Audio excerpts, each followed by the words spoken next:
Hey, Hello.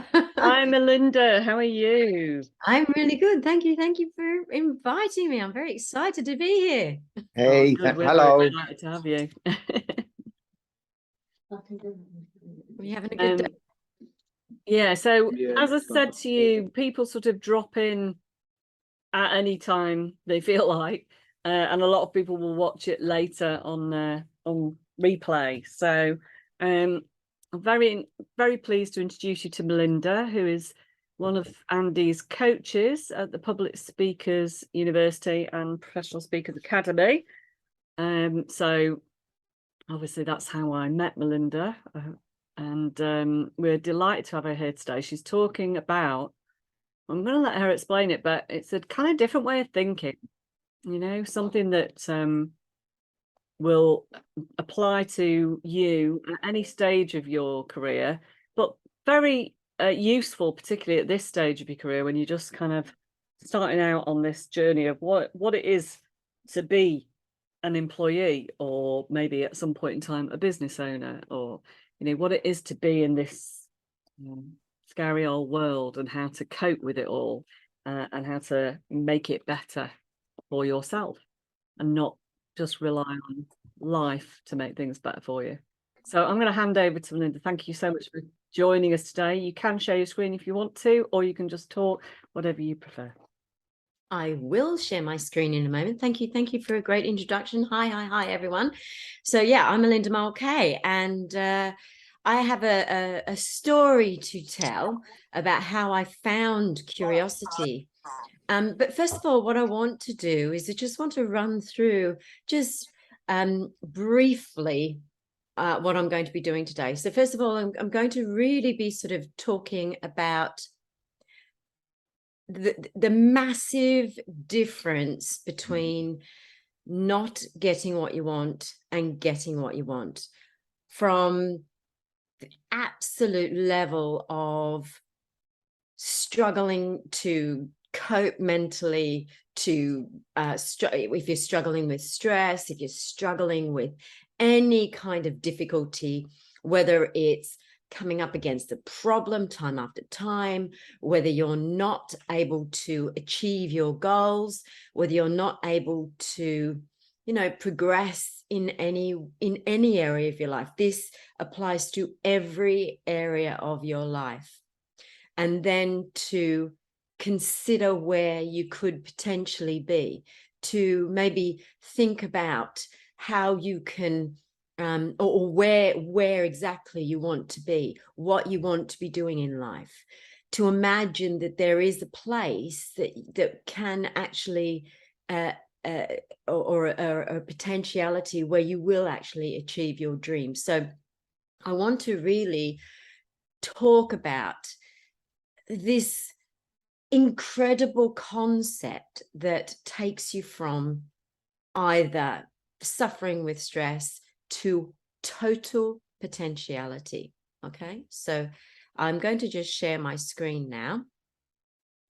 And I want to firstly sort of consider where you are at this moment in time. So if I just open that up, can you see my screen now? Are you all able to just give me a thumbs up? Yeah. Cool.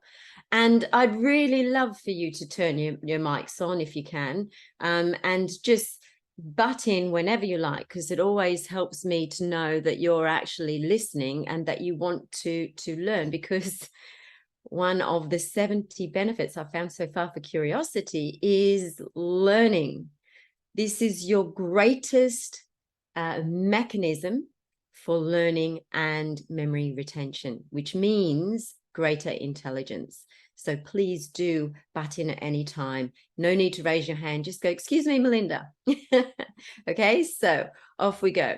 So first of all, when we look at where you are right now, are you in a position where you might be wondering what is out there? Maybe you're completely inundated with information, with disruption and all of that. And of course, what that means is, first of all, a feeling of confusion, this feeling of not being able to kind of see a way through, to navigate.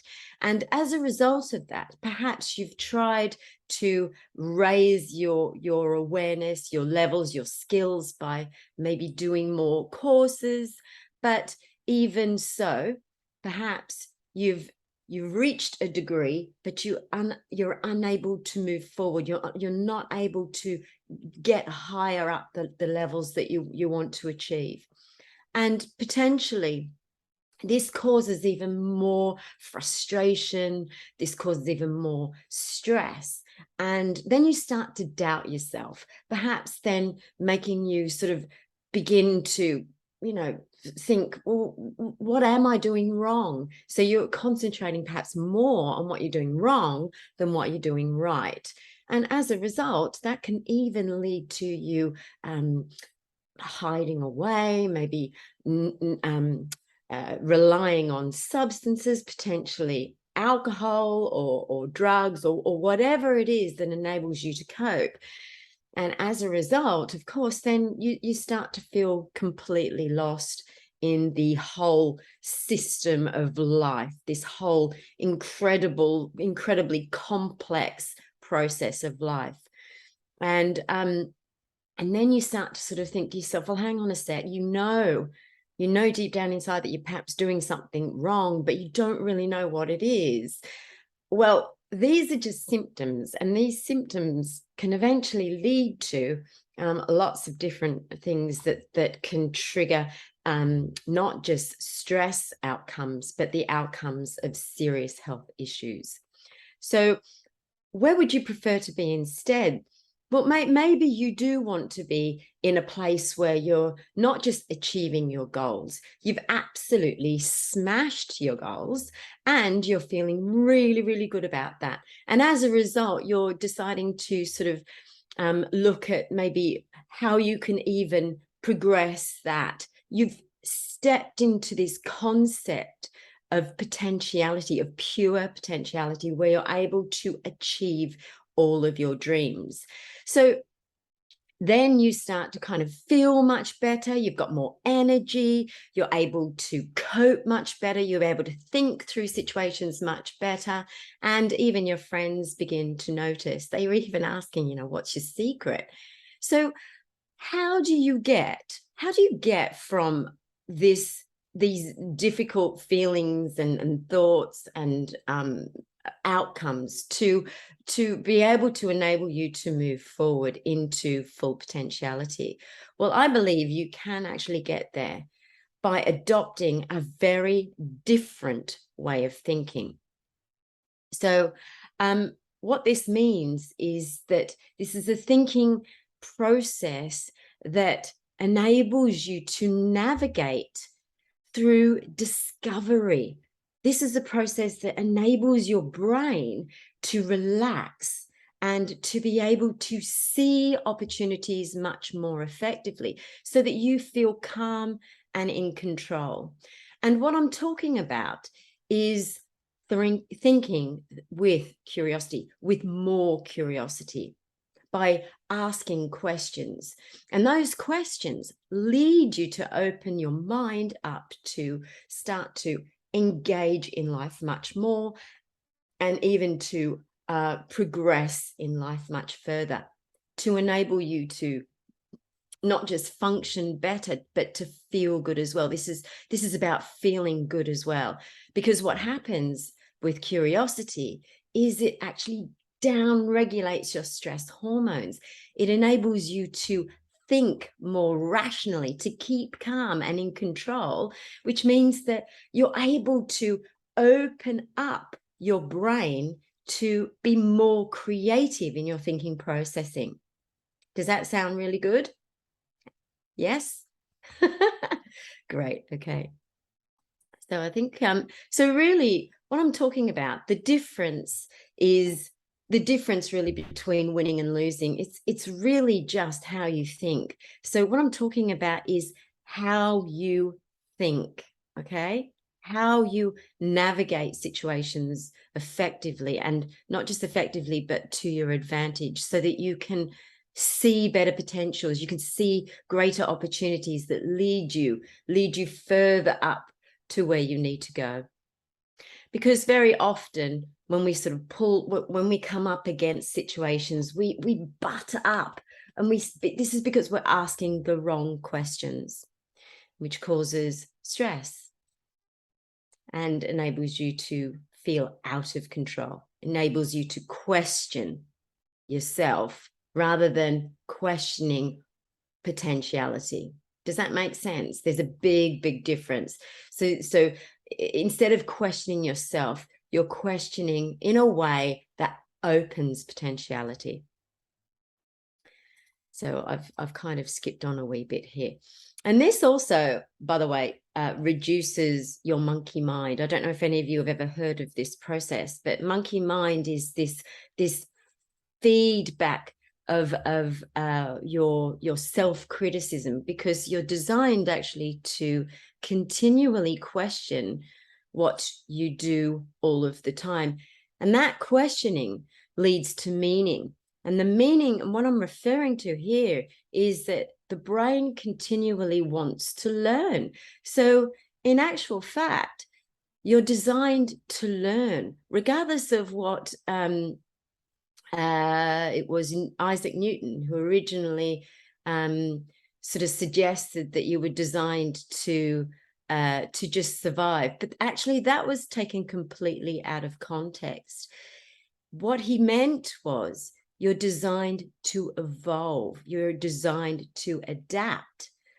And we've forgotten the reason why. We've forgotten that we're here to learn.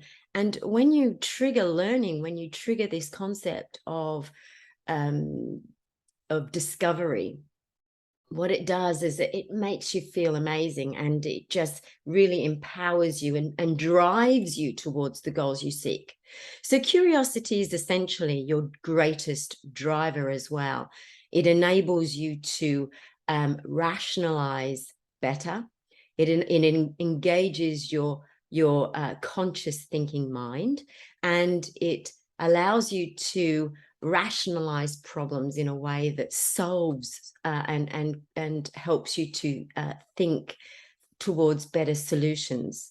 So that so rather than you kind of saying, why me, why is this, why is that happening, you can use your curiosity to take you in a completely different direction, a direction that you never even thought possible. Does that make sense? Okay, brilliant. So this is me. You wouldn't believe it, but this is a result of my curiosity. Before, I was edging up, I hate to say, to a size 18. And then I managed to get myself all the way down to a size 6. Now, there was a very big difference. That all happened within a 2-year period. How did I do it? By questioning what I was eating, and more importantly, how that food made me feel. Has anybody here ever thought about how the food sits within your body? Yes or no? Anyone? Heads nodding? Brilliant. So let me take a sip of my coffee. Well, up until I was sort of 44 at this stage, I was in a downward spiral, and I was noticing that my cognitive functioning was significantly deteriorating. And what that meant was that I wasn't able to not only think effectively, I could barely speak. And at this stage, I realized that I had to make a significant change in not just the way that I was thinking, in really what I was doing as in the whole process. So what I was eating, how I was exercising. So I used my curiosity to improve my situation. I started to look at, well, how can I get out of this downward spiral? Because my doctor, who I went to, just prescribed depression tablets, which wasn't very helpful. Because what I realized whilst I was depressed, and there were a number of factors. It was actually brain fog that I was suffering, and brain fog is as a result of stress and sugars, diet. And what I was able to do was question the doctor's diagnosis. I walked away and decided, rather than take the pills, to not accept my or the doctor's diagnosis, but to question it. Have you ever sort of asked yourself, or maybe questioned, what the doctor has said to you? Because I don't know about you, but we rely on these authorities to help us, in when we need help. But that sometimes even their curiosity is the difference between a really good doctor and a really bad doctor.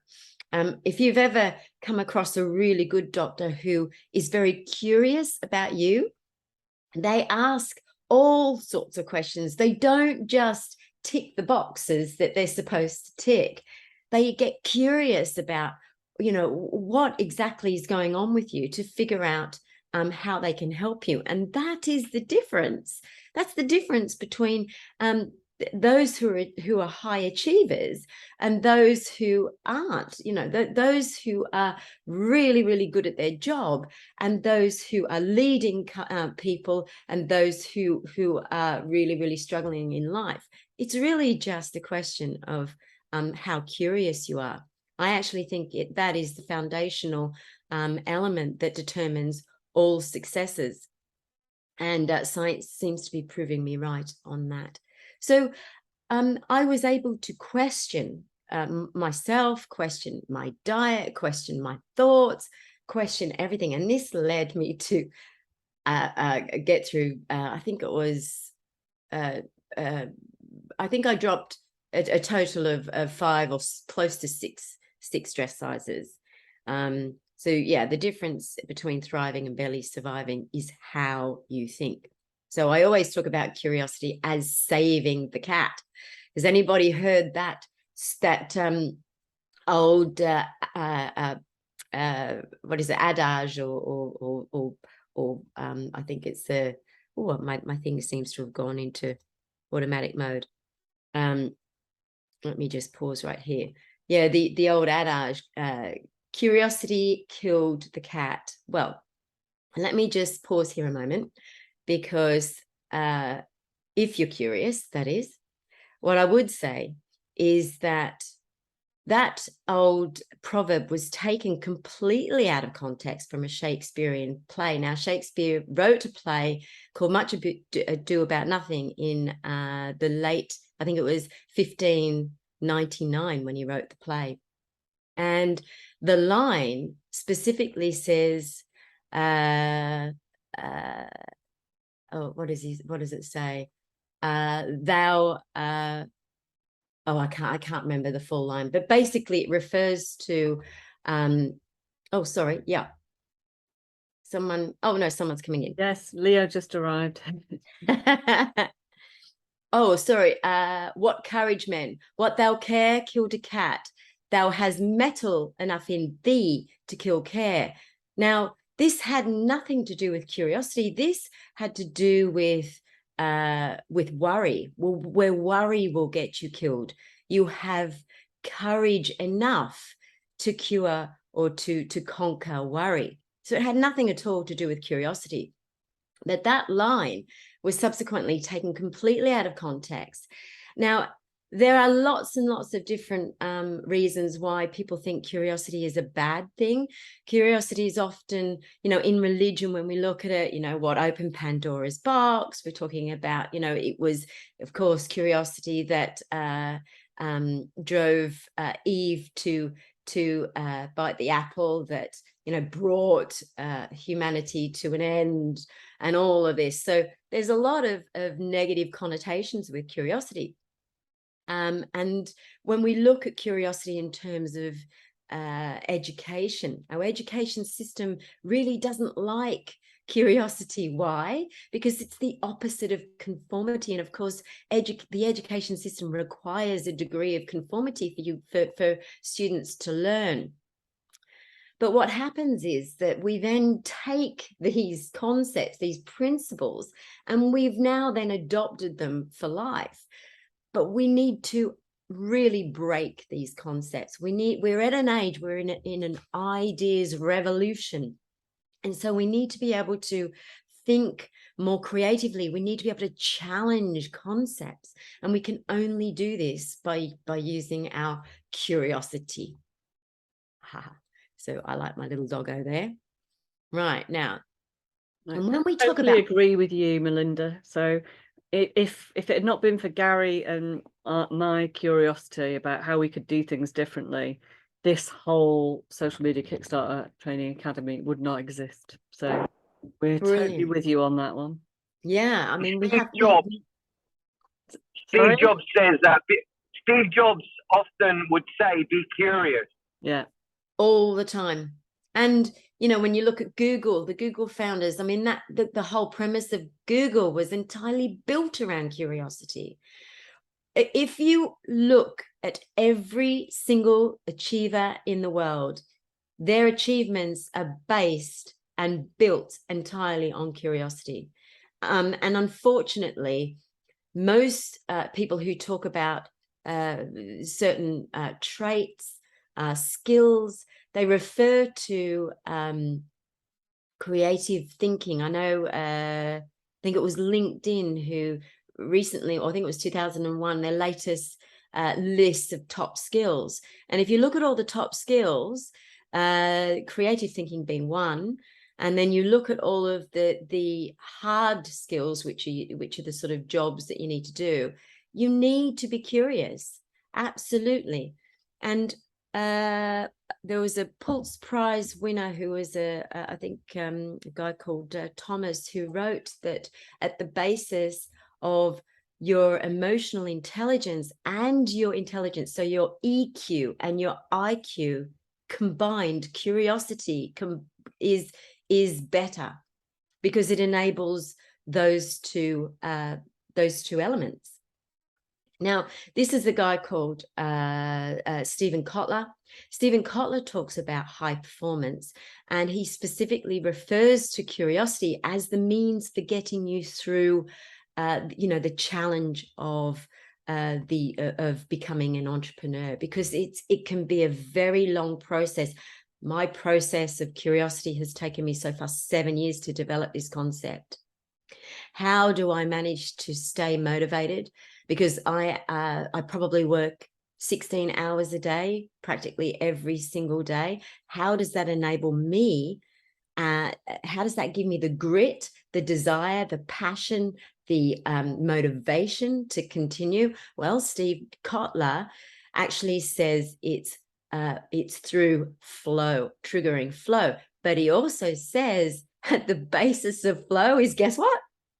Curiosity. So I find that a really interesting concept. But when we looked at the definition of curiosity, interest leading to inquiry, or a desire to know, learn, or explore something. What's really interesting is that this doesn't even show the concept of feeling.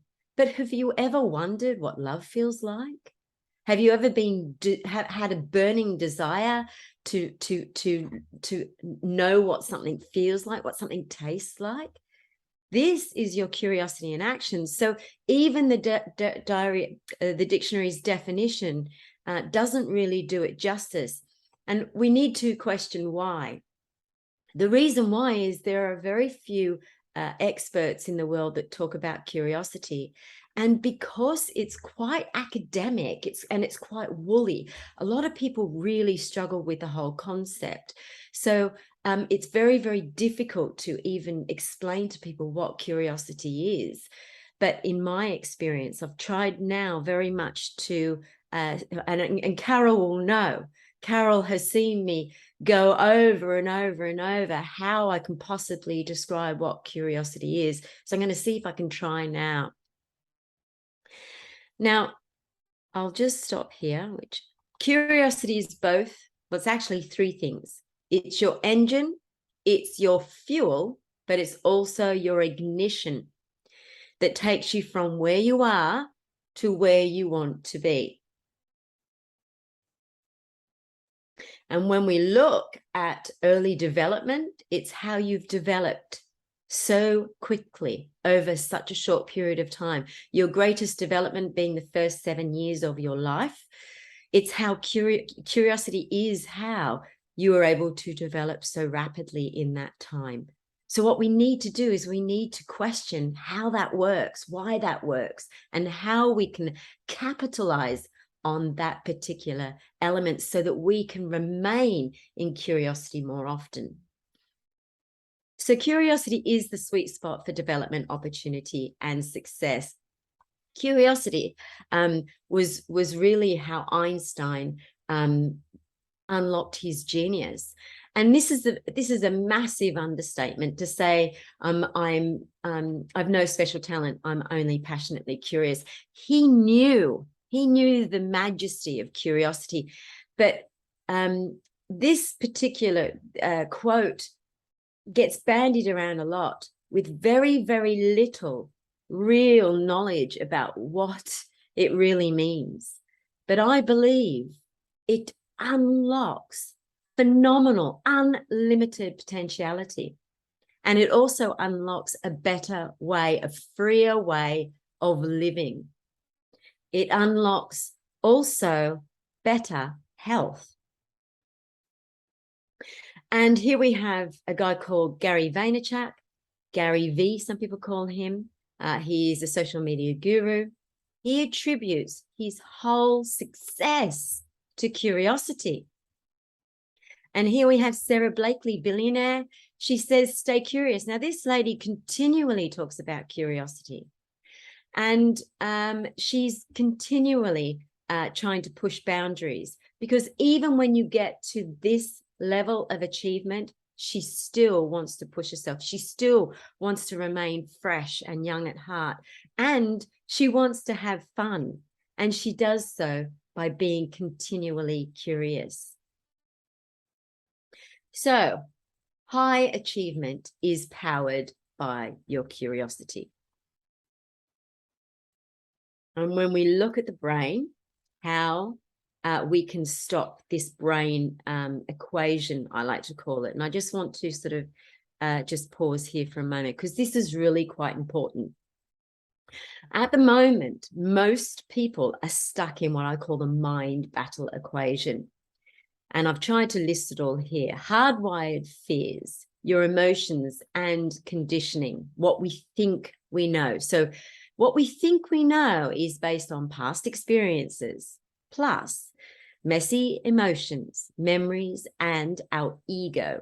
We don't want to be wrong. We want to be right all the time, or we want to conform to society's ideas of what it thinks is right. Plus, we then have this automatic perception that, or equals, these things also equal our automatic perception. Again, how we perceive situations. Plus, and equaling our biases. These all feed our biases all the time. Every single thought you have has a bias to it. And the reason why is that it's attached to associations of past experiences. And also equaling plus ineffectual coping mechanisms, the assumption or the assumptive thinking process, how we've just assumed thinking is just thinking, right? We never questioned how we can learn to think. We were never taught how to think. And this is what's holding us back. Plus insufficient self-assessment, because you see, this assumptive process is also an adopted process over time, and it's now inefficient. And this also requires a degree of emotional intelligence that we can try and navigate situations. This also equals dysfunctional thinking, feeling, and reacting. Poor life outcomes, physical, mental, emotional, and professional outcomes will usually result because of this mind battle equation. And you've got to add to this disastrous equation, modern automatic lifestyle, further reducing our coping abilities, our coping mechanism, plus social media distractions, taking advantage of our brain's reward system. And this equals a perfect storm. Does that make sense to everybody? I hope it has. Because I know, because this is really what's going on within all of us. And this, by the way, this mind battle equation happens within an instant. It happens so quickly you don't even know that it happens.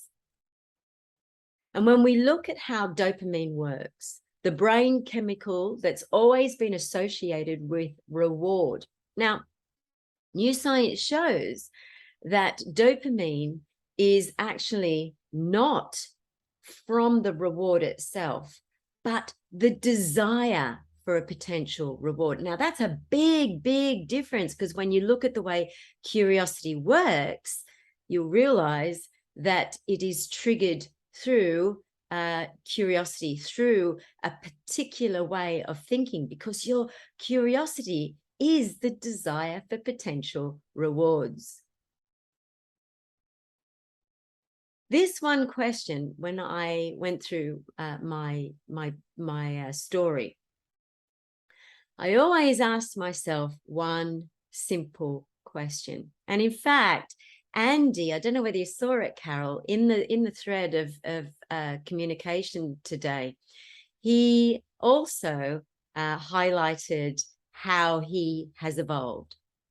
How can I improve this situation? This is the greatest question you will ever ask at any moment in time. I cannot tell you how powerful this question is. If you were to just learn one thing, just take one thing away from this one whole hour of what I've talked about today, all you need to do is ask, how can I improve this situation? And your whole world will expand. And now I just want to touch on this guy here, a guy called Mo Gawdat, who wrote the book Soul for Happy. He's actually the business officer, chief business officer for Google. So he's very, very high up in Google. Therefore, he has a very good ability to be able to solve problems. But unfortunately, through a particularly difficult situation, he lost his son, 20-year-old son. And that's what this book is based upon, how he managed to find an algorithm. He talks about an algorithm for happiness. He talks about how at the most difficult level, I think it was just before his son's funeral, and he was sort of thinking to himself, how am I going to get through this situation? Trigger number one. And best of all, so how can I get through this situation? This is so he's got hope in that one question. And then he talks about, or then he specifically asks, how can I honor my son? How can I improve this situation? Sound familiar? Now, that book did not acknowledge those questions at all. He didn't acknowledge it. He talked about how he found an algorithm for happiness. But this is the thing. This is the pinnacle point, or the point of power that I talk about. Because without this point of power, if you miss it, you just go off into tangents. This, if you get it right, which is what I talk about, is how you can significantly improve your situation. This is what he did that enabled him to write this book, to get through his son's passing, and to do something really, really good with it, by the way, and also to leave a legacy. And Tony Robbins talks about, it's moments of decision, your destiny is formed. But what I talk about is what forms the decision. Curiosity forms the decision. Your questioning forms that decision. It's not the decision itself. There is something that happens before that. So we need to get curious about what forms that decision. Does that make sense? Brilliant. Okay. And we look about complacency. Anyone remember Nokia? Complacency stifles progress. Complacency is the opposite of curiosity. So it's really important that we can try and trigger better ways of thinking, more innovative ways of thinking through our curiosity. And that's what keeps companies like Apple and Google at the very top of their game. It's what drives Bezos. It's what drives Musk and all the great achievers throughout the world to date. You may not consider that they're great, but they are achieving things. If you look at Musk in particular, who's now the number one, or he's the richest man in the world. He's not stopping. He's continually asking, how can I improve this situation? And that is what makes him so great. Imagine what the world would look like if we could all ask that same question. But what happens is, and I'm just going to stop here, and I know that this is a lot to take in, but when we look at why we don't, why we don't progress, there's a really wonderful Welsh term. It's called cynefin.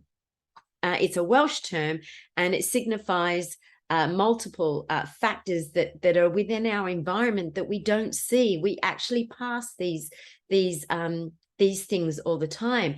And when you look at innovation, when you look at what creates innovation, there are opportunities that we see all the time, but we don't see them when we're not curious. We don't see them when our mind is closed. So this is about looking at our environment. And when we look at our environment, the American what is it? The American, I think it's Defense, Department of Defense, they call it VUCA. So this is an environment which is volatile, uncertain, complex, and ambiguous. And I'm pretty sure you'll all agree our modern life is just that. So when we look at how we can navigate the volatile, uncertain, complex, and ambiguous environment we all face, there is many what you call complexity or chaos theory experts. One in particular called Jennifer, I think her name is Garvey Berger, sorry, Jennifer Garvey Berger. Now, she is an expert in chaos theory. And the only way, she says, the only way that you can navigate this level of complexity is simply through curiosity. And curiosity is the simplest, easiest way to navigate life, to navigate stress. So I won't go on anymore. But when we look at just one other thing I want to talk about, the millionaire mindset. Who here wants to be a millionaire? Raise your hand. Anyone wants to be a millionaire? All right. I'm going to get you to question that. Why would you want to be a billionaire when you can be, well, why would you want to be a millionaire when you can be a billionaire? This highlights that we're still buying into limitations. And so what I would ask in future, every single time you want to think about something, question it. Use your curiosity to question it, because there are 2,700 plus, I think there are 2,757 billionaires in the world today. So billionaire is what I aspired to when I was 10. We need to think differently, and this is how your curiosity can achieve that. Now, I'd like to very quickly, if I may, very quickly run through my curious activator, my curious thinking activator, to become conscious. I know I'm sort of going to rush this now, but My calm and controlled strategy is a strategy I use to help people remain calm and in control when situations arise, because the very first thing that happens when any situation arises, your automatic brain takes over. So we need to interrupt this automation, and we do so by using the calm and controlled strategy, which is interrupted by curiosity. Every single time you just ask yourself questions, and those questions help you remain in control and calm. And the reason why, as I said previously, it reduces your brain's stress hormones from being released, and it engages your neocortex. This is the part of the brain that enables you to rationalize situations more effectively. So it feels good too as well. And next, we need to be able to understand situations. So what I do is I take my clients through the state mastery monitor. Now, what this means is when we have to understand what's going on within our body, we have to understand what's driving us to feel, think, say these things. But this is not just physicality. This determines our whole energy system. So we look at, I teach my clients to look at their whole energy system. So this is a way of understanding so that you can determine better solutions. Because Einstein actually said himself, if you want to solve a problem, spend 95% of your time on trying to understand the problem, and only 5% of the time to find a solution. So to do that, we also have to understand what's going on outside of ourselves. And this is our reality. We have to understand the reality of a situation. Now, Aristotle originally sort of developed a process of thinking. And then Elon Musk actually made it quite famous when he talked about how he uses first principle thinking. So he coined it first principle thinking. And my system takes you through a 5-step process of how to understand that reality that's outside of you, and then to synthesize, to rationalize what's going on within you with what's going on outside of you, so you can determine the real reality of a situation as best you possibly can. Does that make sense? Yeah. And here, this is where we get to improve a situation. And I talked about Mo Gawdat, who used the questioning, simple questioning of how he could get through his son's death, how he could honor his death. And this, I use the power of hope. Hope is incredibly powerful. When we are able to harness hope, no matter where you are, you're able to move forward at any time. So I use the hope to how miracle method with simple questioning through curiosity to improve situations. And then once we are able to move forward, of course, we want to know how we can or what we're hoping to achieve, our objective. And here, I not only talk about your objective, but this can also dig into your purpose. This can actually enable you to understand your true purpose. So I've developed my powerful purpose roadmap, and this enables you to first understand where it is you're going, but it also enables you to find your true purpose, because you need to have meaning. You need to know your why, as Simon Sinek talks about. Once you understand your why, your purpose, your objective, we then find when we're moving towards a goal, we're always going to come up against problems. We're always going to hit roadblocks. And so I use my super positioning formula to unlock your potential. And this is really, really important, because you're always going to have times where you think, what am I doing wrong? Where am I going wrong? How? And so we need to move forward with that. And we do so by understanding the power of betterment as well. And how you can learn. So, and then finally, to solve. Now, this is not just to solve situations. This unlocks the highest level of self-mastery, what you may have heard, self-actualization, to be able to dance in uncertainty, to be able to welcome opportunities, to welcome even challenges. And I know that Sarah Blakely talks about those all the time. And in total, I won't go into that. This is my curious thinking activator. So I'm sorry that I've taken up so much time, and I'd really, really love to hear any sort of questions that you might have. Back to you, Carol. Wow, thanks, Melinda. That's it's like Melinda's part of our team, Gary. Back to the studio. That's what we say when we're in Gary's team meetings.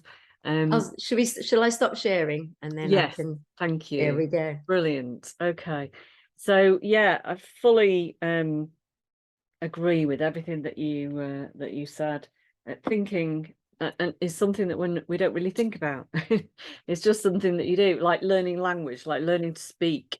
You don't really think about how you do it until you go to school and you realize that how they're doing it must be completely different, because you're not learning French, but you did learn English, so it's one of those, isn't it? You don't really think about how you think. You just accept that that's how you think, and that's where the rot sits in, really, because when you're a child, the human mind loves patterns and it loves systems. It needs to understand things. So as a child, if you've got great parents, even if you've got great parents, there will be times where you don't understand what's happened, and so you put your own meaning on it. So for example, my dad was youngest of 10 children, for various things happened in his childhood which made him feel like he was not wanted. He was an oversight, he was an accident, and it gave him a lot of strength, but it also gave him some deep flaws. So you need to start to question the things that you think are real, because it's not real unless you believe it. Yeah. And when you do believe it, it's real. And we can see this all the time, can't we? And terrorists, they believe what they're saying. They believe that when they die in glory, they're going to wake up in heaven with loads of virgins or whatever it is that they believe, and that's real for them. And it's, unless you start to teach people how to think, they will just think whatever they think, and they will just be a victim of circumstance, as opposed to being able to create their own future. So I think it's a really powerful message. Has anybody got any questions for Melinda? Gary, you went off mute. I have a question. I have a question. Melinda, where is playfulness for you? Where does it sit in learning and curiosity? Because great question. You've frozen halfway through it though, Gary. I never want to die. Yeah, you're freezing, but I think you've said enough that Melinda can give you an answer. So what you're asking is, how does curiosity sit in playfulness? It triggers playfulness, absolutely triggers playfulness. So here's how it works. The concept of wonderment is predominantly what kids are in when they're sort of young. And if you were to think back when you were a kid, you were constantly playful. You were constantly wondering about, and this is a state of being. It's a very, very powerful state of being. So, what curiosity does is really triggers all of that. Curiosity is wonderment. So when you wonder about something, you're in curiosity. When you're and as you do that, it feels really, really good. It feels it actually, the energy feels really expansive, and that's why it's so powerful. That's the only way I can describe it. And of course, yeah, when you relax your brain, which is essentially what it's also doing, you're relaxing your brain. Of course, you can be very, very playful to and have fun with things. And I think that's the problem. We're not having enough fun, are we? And so, when we talk about, I know that Sean Aker, who wrote The Happiness Advantage, he talks about the whole concept of happiness. But if you've ever read his book, what's really interesting, you know, when you if there's a particular time when you butt up a situation, particularly like if you look at war, for instance, when someone's in a moment where they've got a lot going on, there's a lot of potentiality. Your brain is continually measuring. It's continually measuring this risk over reward. But of course, we're so trapped in the risk, this whole idea of probability, the what if moments, what if I'm going to get killed? What if I'm going to do this? What if I'm that? But when we start to look at potentiality, when we can look at the rewards, I mean, how did Captain Cook navigate the world to find Australia? How did he go through, how did he, you know, navigate the completely unknown? It would have been incredibly scary. And he did so completely through curiosity, through wonderment, which is so much more exciting, so much more exciting. It unlocks adventure, it unlocks discovery, all of which feels really, really good, really good. And a great question to ask, because I think I'm right when saying that the same chemicals are released in fear and excitement. So when you're worried about something, when you fear something, then a great question to ask yourself is, what am I excited about? Yeah. So what you're talking about is the feeling of anxiety specifically. Yeah, I mean, there was a study done which is very, very powerful, and it helps a lot of high achievers. And I use that particular concept within my first remaining calm and control strategy. And so it is very much, and I enabled, particularly because when I was suffering with not just anxiety, but debilitating anxiety that led to panic disorder, I found that particular study. So in the middle of Tesco's, when I was having this panic disorder and my kids were like teenagers are, you know, and I would say to myself, okay, first of all, what's going on? What am I feeling? Oh, and then I go, what am I excited about? And that would immediately, because I knew that worked, and I immediately transformed that situation within an instant. And then my curiosity was like, oh, what am I excited about? And I list off a couple of things I was excited about. I felt good again. And I was able to completely turn that situation around that was out of control to total control. Yeah. Very powerful. Really powerful story. Mm-hmm. Cool. Well, our hour is nearly up. I have to say thank you so much, Melinda, for giving it your time today at short notice to backfill another speaker who would have been here today. So I'm really delighted, because I've heard Melinda's UBS, Chloe. That's a UBS that you saw right there. I'm teaching Chloe about UBSs and how to create them for our clients. I've seen it before, and it's fun. It makes a lot of sense. And if I'd have had this sort of training when I was like you guys' age, and you know, God knows what, I would be a billionaire by now, because you know, I only came to this sort of thinking a bit later in life. I've always been positive, but understanding thinking and how it works, it really makes a massive difference to being able to overcome all sorts of challenges in life. So thank you for sharing that, Melinda. Now, as usual, if you've enjoyed Melinda's talk, and if you're watching it on playback, same for you. The link is in the chat to go find Melinda on LinkedIn, link with her, ask her any questions you've got, or certainly leave her a referral or a big up for what she's done today for us. Thank you all for coming, and thanks, Melinda, and I'll see you on Monday.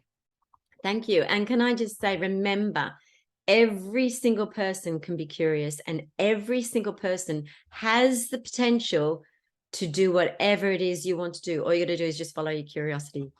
That's it. Enjoy. Thank you.